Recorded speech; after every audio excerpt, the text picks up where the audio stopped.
Assalamualaikum warahmatullahi wabarakatuh. Perkenalkan, kita dari kelompok ABM. Di sini kita akan mempresentasikan tugas besar permodelan proses bisnis dengan mengusung studi kasus, yaitu rumah makan ayam Bos Merapi.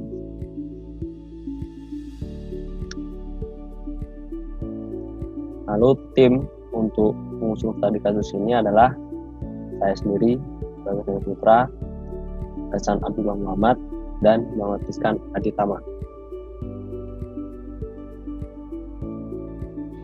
Profil perusahaan dari rumah makan ayam Bos Merapi. Perusahaan berbasis rumah makan ini berasal dari Bandung, tepatnya di daerah Buah Batu. Rumah makan ini telah berdiri sejak tahun 2019, didirikan oleh mahasiswa Universitas Telkom. Rumah makan ayam Bos Merapi sendiri memiliki visi dan misi, antara lain visi menjadi kuliner ayam rempah nomor 1 di Indonesia. Misinya menyediakan kualitas pangan yang unggul, pelayanan prima sehingga menjadi pilihan utama pelanggan. 2. Menjaga kualitas makanan dengan standar ISO Food Grade 22000. Yang ketiga, membuka 30 cabang dalam jangka 5 tahun. Yang terakhir, mendapatkan revenue minimal 1M dalam jangka waktu 3 tahun.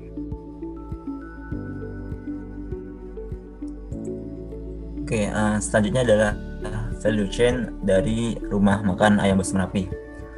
Pertama ada support function, yaitu pertama infrastructure, yaitu manajemen mutu, accounting, financing, planning, dan strategic management.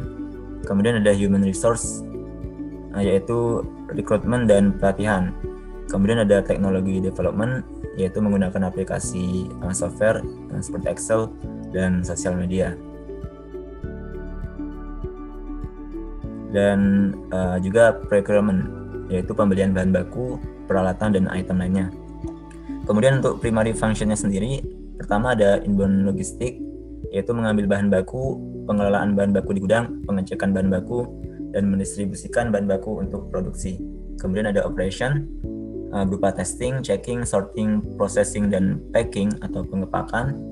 Kemudian ada outbound logistik, yaitu pemrosesan order dan distribusi ke konsumen. Kemudian ada marketing and sales, yaitu promosi, advertising, penetapan harga, partnership, dan brand image. Dan yang terakhir ada service, yaitu berupa standar kebersihan, pembelian secara online, dan pemesanan dalam jumlah yang besar. Dan ada proses portfolio. Di sini yaitu terkait dari aktivitas primarinya, yaitu pertama inbound logistik dengan importance sebesar 70%, health-nya 90%, dan feasibility-nya sebesar 40%. Kemudian ada operations dengan importance-nya 95%, health-nya 80%, dan feasibility-nya 65%. Kemudian ada outbound logistik dengan importance 75%, health-nya 40%, dan feasibility-nya 50%.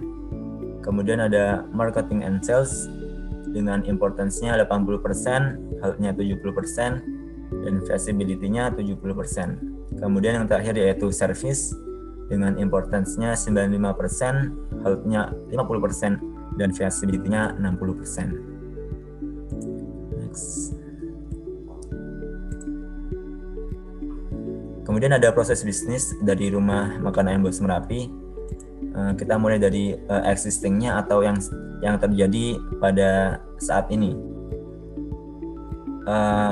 Proses bisnis yang pertama yaitu pengadaan barang.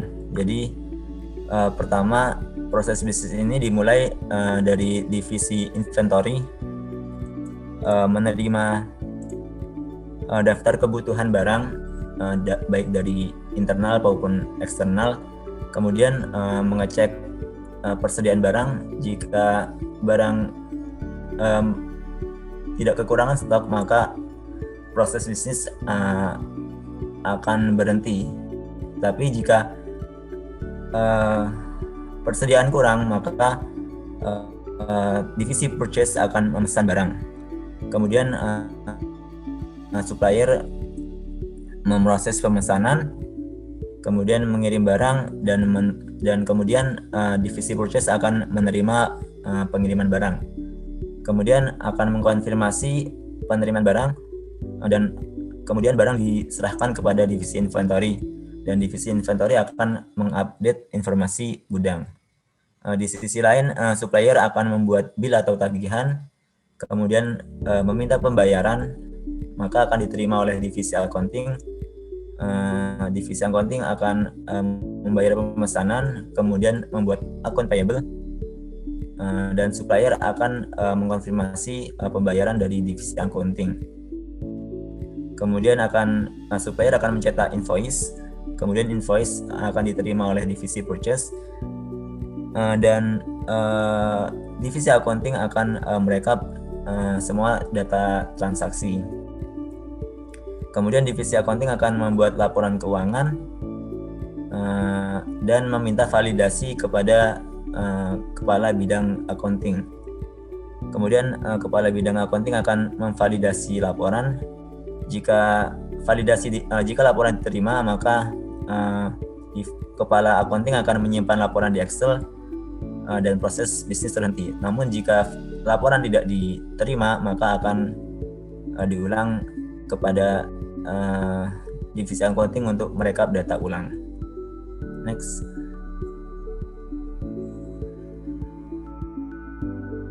Selanjutnya adalah proses yang kedua, yaitu pembayaran.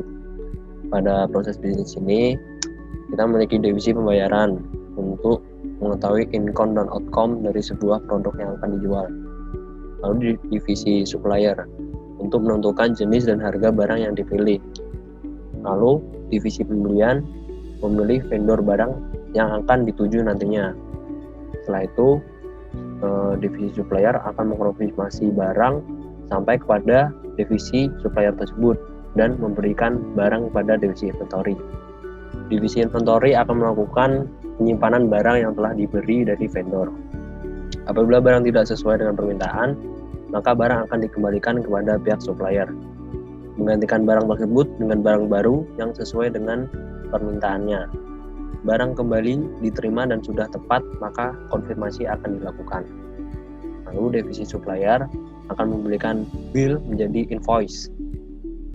Setelah itu, divisi pembelian melakukan penerimaan invoice oleh divisi pembelian ini sebagai bukti transaksi yang sah setelah melalui proses pembayaran antara supplier dan rumah makan. Selanjutnya ada divisi akuntansi. Setiap data transaksi yang telah dilakukan akan direkap di divisi ini. Input ke dalam pembukuan kepada general ledger. Setelah itu pengelompokan dalam trial balance dan neraca. Bila terjadi penyusulan atau adanya biaya tak terduga yang keluar pada akhir periode, maka dilakukan penyesuaian baik pada pembukuan adjusted ledger maupun neraca adjusted trial balance. Data bernilai balance akan membuat laporan keuangan atau financial statement dan selanjutnya meminta validasi laporan kepada kepala divisi akuntansi dalam bentuk financial report. Kepala akuntansi di sini bertugas untuk memvalidasi data. Apabila terjadi kesalahan laporan, akan dikembalikan untuk direkap ulang oleh divisi akuntansi tadi. Bila seluruh data sudah tepat, maka kepala divisi akuntansi akan memvalidasi laporan keuangan dan disimpan dalam basis data aplikasi atau software Excel. Setelah itu, yang terakhir adalah data akan diolah dan dikelompokkan oleh divisi inventory sebagai rekap barang. Selanjutnya,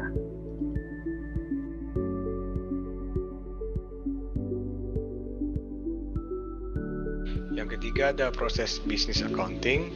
Ini lebih detail dari si yang pembayaran tadi. Yang di akuntansi ini, yang pertama dari staf akuntansi akan merekap penjualan atau purchase ordernya. Setelah itu dicatat dan catat juga tanggal jatuh tempo. Setelah itu staf akuntansi akan memproses pembayaran dan mengesahkannya. Dan staf akuntansi akan akan diizinkan oleh kepala bagian akuntansi untuk pembayaran akan disetujui. Dan di bagian kepala akuntansi juga akan di-manage akunnya. Setelah itu di accounting record, terus bawahnya ada dicatat laporan laba dan rugi. Setelah itu account aging record, dan setelah itu ada juga record due date information age. Itu ada juga catatan dari itunya, record due date-nya dalam form age account.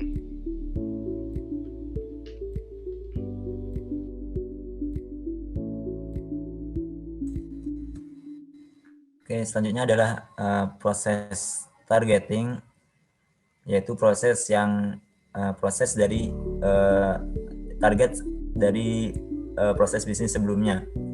Jadi yang pertama ada proses bisnis pengadaan barang. Jadi proses bisnis ini sama dimulai dari divisi inventory, menerima daftar kebutuhan baik dari internal maupun eksternal. Kemudian mengecek persediaan. Cek persediaan ini secara otomatis karena sudah diterapkan ERP. Jadi jika persediaan tidak kekurangan, maka proses bisnis akan selesai. Tapi jika kekurangan, maka divisi purchase akan meminta penawaran kepada supplier. Kemudian supplier akan menerima penawaran, kemudian supplier akan menawarkan pemasok. Nah, kemudian divisi purchase akan memilih vendor. Kemudian mengirim pemesanan barang, kemudian supplier akan menerima dan memproses pemesanan barang, dan supplier akan mengirim barang kepada divisi purchase. Nah, di sini divisi purchase menerima barang. Nah, di sini jika barang sesuai, maka barang dikonfirmasi. Namun jika barang tidak sesuai, maka akan dilakukan pengembalian barang. Nah, di sini supplier akan menerima barang dan merubah barang dan mengirim ke.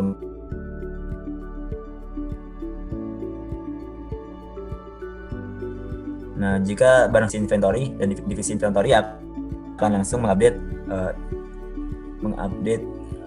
ke dalam database. Kemudian di sini divisi supplier akan membuat tagihan dan diterima oleh divisi accounting. Divisi accounting akan melakukan pembayaran dan membuat akun payable. Kemudian akan dilakukan konfirmasi oleh supplier, dan divisi purchase akan otomatis menerima invoice, dan invoice akan langsung disimpan di ERP, database ERP. Kemudian divisi accounting akan merekap data transaksi dan akan diproses dalam ERP dan langsung akan meminta validasi kepada kepala divisi accounting. Nah, kepala divisi akan memvalidasi. Jika diterima, maka akan langsung disimpan di dalam database. Namun jika tidak, maka akan diserahkan kembali kepada divisi accounting untuk direkap ulang. Mungkin next.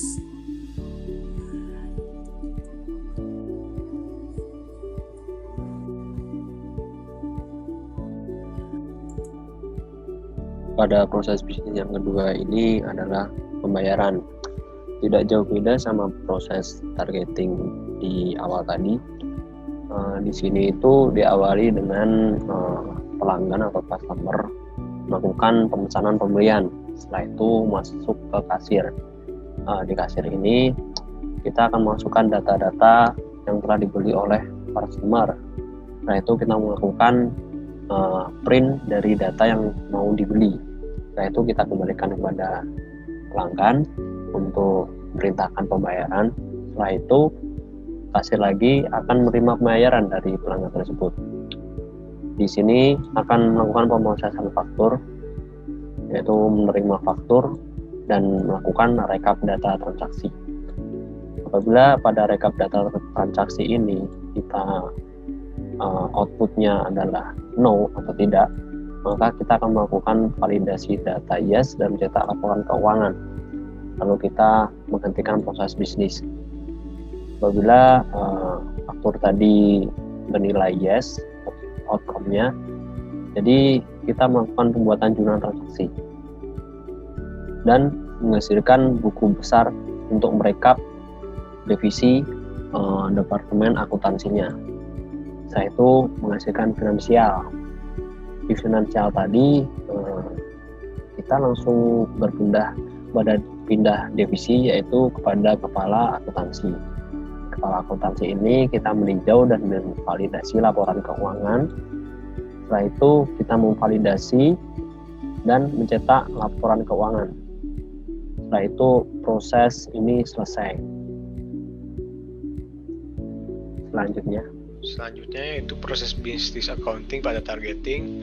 Pertama, staf akuntansi memproses invoice dan memverifikasinya menggunakan ERP yang bernama Odoo. Setelah itu, staf akuntansi memproses pembayaran dan mengesahkannya. Dan staf akuntansi memberi prosesnya kepada kepala bagian akuntansi menggunakan Odoo juga. Setelah itu kepala bagian akuntansi akan memanage akun dan membuat catatan di Odoo expense journal. Setelah itu di accounting record akan mencatat juga di Odoo laporan laba dan rugi. Setelah itu ada account aging di kepala bagian akuntansi dan juga manage account payable ataupun receivable pada kepala bagian akuntansi, dan ada catatannya juga yaitu catatan age account. Dan selesai.